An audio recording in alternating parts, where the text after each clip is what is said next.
Bizim çocuklarımız ölmemeli. Bu kadar net. Çocuklarımız ölmemeli.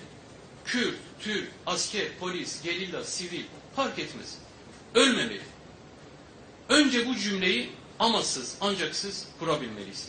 Bizim çözüm sürecinde sığındığımız temel ahlaki yaklaşım buydu. Önce ölümleri durduralım. Bugün de aynı anlayıştayız. Önce ölümleri durduralım. Yarın değil, haftaya değil, seçime kadar değil, şu saatte